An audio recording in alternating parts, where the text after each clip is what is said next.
नमस्कार, मैं हूं उत्तम पांडे और आप देख रहे हैं AEZ न्यूज।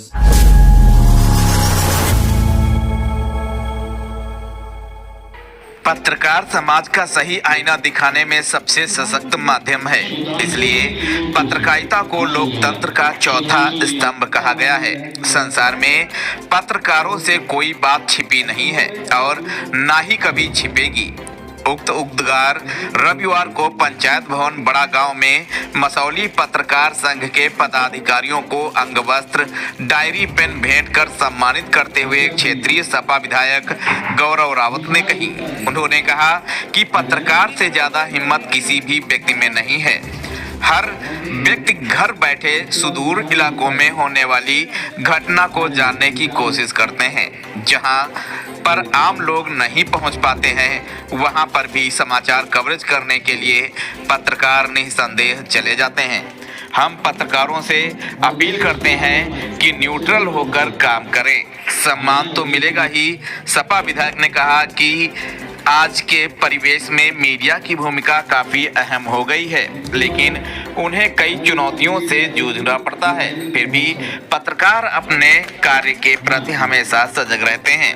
विधायक गौरव रावत ने पत्रकार सम्मान समारोह के आयोजक पत्रकार संघ के अध्यक्ष एवं ग्राम प्रधान प्रतिनिधि नूर मोहम्मद को धन्यवाद देते हुए कहा कि आगामी नव वर्ष 2025 के आगमन से पूर्व पत्रकारों के सम्मान में जो कार्यक्रम आयोजित किया गया है, उसी को ध्यान में रखते हुए वर्ष 2025 की विधायक निधि से बड़ा गांव ग्राम पंचायत में 25 लाख रुपए की धनराशि से विकास कार्य कराने का वादा करता हूं। विधायक प्रतिनिधि रिजवान संजय के संचालन में आयोजित पत्रकार सम्मान समारोह में क्षेत्रीय पत्रकारों को विधायक गौरव रावत ने शाल ओढ़ाकर पेन डायरी भेंट किया। ग्राम प्रधान प्रतिनिधि नूर मोहम्मद ने सम्मानित पत्रकार साथियों, विधायक गौरव रावत सहित गांव वासियों का आभार प्रकट किया। उसको आपके न सुख दुख से कोई मतलब नहीं, वो अपने हिसाब से काम करने। आप बता दीजिए, अभी आप थाने चले जाइए, क्या वो आपको चाय पिलाएंगे? आपसे कहो सीधे मुंह बात न करें, लेकिन मैं भले मेरा मन हो, फिर भी मैं आपको डर के मारे पिलाऊंगा और आपको खुश करके भेजूंगा, क्योंकि मुझे पता है कि अगले साल अगर मैं कहीं आपके गाँव गया और मांगे तो आप इज्जत करने का काम करोगे मुझे। इसलिए जो विधायिका होती, जो जनप्रतिनिधि होते, इसलिए वो आम जनमानस की भावनाओं की कदर करते हैं, उनके सुख दुख में शामिल होते हैं, उनके चरही मरही में शामिल होते हैं, उनके शादी ब्याह में शामिल होते हैं, इसलिए भी शामिल होते हैं। इसलिए बाबा साहब भीमराव अम्बेडकर जी ने जो ये तमाम व्यवस्थाएं, एक तो आप हो गए लोकतंत्र के जो हिस्सा हैं, हमारे माननीय जितने पत्रकार बंधु हैं, कार्यपालिका में जितने सरकारी कर्मचारी हो गए, विधायिका में जितने जनप्रतिनिधि होते हैं, इसलिए संतुलन बना रहता था। लोकतंत्र के जो खंभे पाए हैं, उसमें कहीं न कहीं विधायिका कमजोर होती जा रही है, इसलिए आप सब लोग परेशान हैं। आप जब मुझे फोन करते हैं कि भैया मैं मारा भी गया, मेरा मुकदमा नहीं लिखा जा रहा, मुझे पुलिस पैसे मांग रही है, क्यों मांग रही है? इसलिए तो मांगती है। उनको डर खत्म हो गया कि अगर, और होता क्या, परसेप्शन क्या होगा, अगर मैंने किसी के खिलाफ कार्रवाई भी करी तो जांच कौन करेगा? मैं लिखा पढ़ी भी करता हूँ तो उसी विभाग का कर्मचारी करता, वो सब मैंने हो जाए। अभी कल मैं आप ही के पत्रकार बंधुओं के माध्यम से एक अभी खबर आई मुझे कि एक माननीय हमारे क्षेत्र के होंगे या बाहर के होंगे, एक लेखपाल की शिकायत उन्होंने कर दी, जो कि रिश्वत ले रहा था। उसको लेखपालों ने घेर के मारा है। आप बता दीजिए, अगर अब कौन शिकायत करेगा? और आप बता दीजिए, इतने लोग बैठे, कौन लेखपाल है बिना पैसा लिए काम करता? आप बता दीजिए। मैं कह रहा हूँ मैं गलत हो सकता हूँ। आप बता दीजिए, किसी थाना, अब आप कोई थाना, मसौली छोड़ दीजिए, आप किसी थाने चले जाइए, बिना पैसा लिए क्या कोई कार्रवाई हो रही है? ये बेचारे कुछ लोग बैठे हैं पत्रकार, जब तक ये है तो थोड़ा डर है, कहीं हम पिंकुस कह देते, कहीं अखिलेश भाई कह देते कि भैया जरा इसको देख लीजिएगा, क्योंकि हम लोग कहते हैं तो वो हमको समझा देते नीमो खवाला सर, वो तो इसको चोट बहुत लग गई है। आप बता दीजिए, इतना अब उनके पास क्योंकि ताकत मिल गई कलम की, हम लोगों को ताकत है, लेकिन हमारी ताकत वो कार्यपालिका पे आधारित रहती है। अगर अच्छे अधिकारियों पर अंकुश सरकार को बचानी, सरकार ने फ्री हैंड कर दिया कि जो डीएम, कप्तान, जो जिले के बड़े अधिकारी चाहें वही होगा। और लेकिन थोड़ा सा अच्छा कि आपके क्षेत्र में, मैं विपक्ष का विधायक हूँ, तो थोड़ा बहुत हमारे क्षेत्र में इतना दोहन नहीं हो पा रहा, जबकि दूसरे क्षेत्रों में आप चले जाइए, ब्लॉक पे चले जाइए, कितनी कमीशन चल रही है। आप लोग तो सब जानते हैं, कोई बताने की जरूरत नहीं। तो इसके लिए भी हमको अच्छी सरकार बनाने की जरूरत है। ये हमारे लिए नहीं, हम आपके लिए नहीं, हम अपने भविष्य के लिए बचाना पड़ेगा।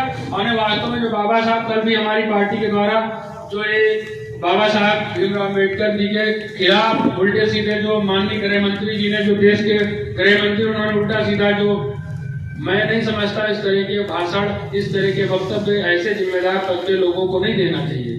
क्योंकि हम, अगर वो गृह मंत्री क्यों है, क्योंकि बाबा साहब भीमराव अम्बेडकर जी के द्वारा अगर संविधान न बनाएगा तो व्यवस्था नहीं थी उत्तर हिंदुस्तान में। आजाद भारत में बाबा साहब भीमराव अम्बेडकर जी के द्वारा जो संविधान बनेगा उसी तहत तो सारी व्यवस्थाएं हैं। ये रोड, पुल, पुलिया, स्कूल, ये लाइब्रेरी, ये बिजली। अब आप बताइए, सिर्फ आप मध्यांचल बचा है, पूर्वांचल और ये आपका पश्चिमांचल सब बिक गया, प्राइवेट में चला गया। आप एक उदाहरण ले सकते हैं, ये प्राइमरी विद्यालय है आपका, इधर बगल कहाँ इधर है ना। प्राइमरी विद्यालय में फीस पड़ती है कै रुपए इस समय फीस होती है स्कूल में, 0 फीस होता है ना। और आप गाँव में कोई स्कूल खुला प्राइवेट में 100-200 पर, हम कहते कुछ नहीं तो फीस होगी, लेकिन हम लोग उसका महत्व नहीं समझ पा रहे हैं। ये भी सरकार के भी 27,000 स्कूलों को प्राइवेट जो करें आप लोगों से, जो आपकी निधि से, प्रधान जो कौन सी निधि आपकी होती है उससे जो कायाकल्प कराया जा रहा है, उसका कारण है, आप विश्वास करिए। ये हमें आज नहीं, क्योंकि जो हमारी तमाम साथी जो बीजेपी वाले गड़बड़ है, लेकिन वो बेचारे क्या करें, सोचते हैं पार्टी में विरोध नहीं कर सकते। समस्याएं इस बात की हैं कि उनको भी कहीं पे प्राइवेट में देने जा रहे हैं। एक विद्यालय इस तरह इन्होंने कानून बना दिया कि 150 बच्चों पे एक प्रधानाध्यापक। शिक्षा नीति जो भी परिवर्तित हुई है उसमें भी शायद 6 साल उम्र कर दी गई जो बच्चों का एडमिशन। अब आप बताइए, तो जाहिर सी बात है हर गांव में तमाम स्कूलों में बच्चों की जो जनसंख्या कम हो जाएगी, छात्रों की। क्योंकि जब आप पहले 3 साल थे, 5 साल थे, 5 साल था ना, अब 6 साल कर दिया गया, 1 साल और बढ़ा दिया गया। तो जब विद्यालयों की विदलता, उसकी उम्मीद होती है कोई भी प्रधान हो, कोई विभाग प्रमुख हो, कोई भी MP हो, सांसद हो, चाहता है कि अपने क्षेत्र में काम करे। लेकिन जब से भारतीय जनता पार्टी की सरकार आई है, आप लोग खुद व्यक्तिगत आकलन करिएगा कि उनका मकसद ये होता है किस तरीके से हम ऐसी बातें करें जिससे उनको सिर्फ वोट मिले। वो आम जनमानस की कुछ ऐसी मूलभूत सुविधाओं के बारे में नहीं सोचते। अगर वास्तव में सोचना चालू कर दे तो, क्योंकि 2014 में और 2017 में उनको फुल मेजोरिटी की सरकार मिली थी, क्योंकि हर पार्टी के और क्षेत्रीय नेता होते वो चाहते भी कि हम अपने क्षेत्र में काम करें। अभी आपने देखा होगा कल बड़ा गांव का जो सामुदायिक स्वास्थ्य केंद्र, उसमें एक उद्घाटन होना था। एक संवैधानिक व्यवस्था है कि वो जिस क्षेत्र में होता है उस क्षेत्र का विधायक का वहां पे होना जरूरी भी, और ये मेरा संवैधानिक अधिकार है कि मेरे क्षेत्र में अगर कोई उद्घाटन हो रहा है सरकारी कार्यक्रम, उसमें मुझे बुलाया जाना चाहिए। लेकिन अब क्योंकि पॉलिसी ऐसी है कि क्योंकि मैं विधायक हूं, आप सबने मुझे विधायक बना दिया, लेकिन वो नहीं चाहते कि समाजवादी पार्टी का मैं विधायक हूँ, विपक्ष से विधायक हूँ, इसलिए वो नहीं चाहते कि मैं उस प्रोग्राम में शामिल हो पाऊँ। लेकिन ये बताइए क्या आप लोगों ने मुझे विधायक नहीं बनाया? आपके विधायक का अपमान नहीं हुआ? हमारी जो जयपुर सम्मानित मसौली ब्लॉक की जनता, उसका अपमान भारतीय जनता पार्टी के जो उच्च अधिकारी बैठे हुए कर रहे हैं। जबकि बार बार विधानसभा अध्यक्ष जी के द्वारा एक निर्देश दिया जाता है कि जिस भी क्षेत्र में, जिस भी ब्लॉक में, जिस भी तहसील में उस क्षेत्र का विधायक हो, माननीय सांसद हो, जो भी जनप्रतिनिधि है, वो किसी भी दल के हो सकते हैं, उनको आप जरूर बुलाइए प्रोग्राम में। लेकिन नहीं बुलाते उनको, क्योंकि यही तो हमारे तमाम जो अभी इंडिया गठबंधन हुआ तो उसका हम लोगों ने, हमारे पार्टी के नेताओं ने कि ये संविधान बदलने के, तो संविधान किसी तरह बदल रहे हैं। पत्रकार बंधु हैं, मैं तो देखता हूँ तमाम पत्रकारों के ऊपर कार्रवाई सीधी हो जा रही है।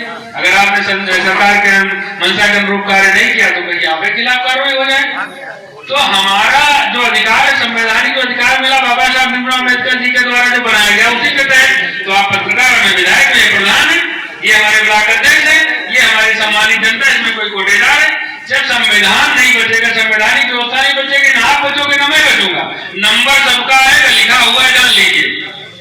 मैं भले हो सकता आपके दिए गए सुझाव, आपके द्वारा सोची गई बात को मैं न पूरा कर पाऊं, लेकिन मैं कोशिश जरूर करता हूं उसी संविधान व्यवस्था के तहत आपने मुझे विधायक बनाया है। तो जब आपके संवैधानिक व्यवस्था कमजोर होगी तो जाहिर सी बात हम सबके अधिकार कमजोर होंगे, हमारी जो ताकत है वो जरूर कमजोर होगी। इसलिए जरूरत इस बात की है, आप सबकी ज्यादा जिम्मेदारी है। आप बता दीजिए, थाने हैं, शिकायत करने वालों को भी 151 होता है, जो मार खाता उसका भी 151 होगा, जो मारा जाएगा उसका भी 151, तो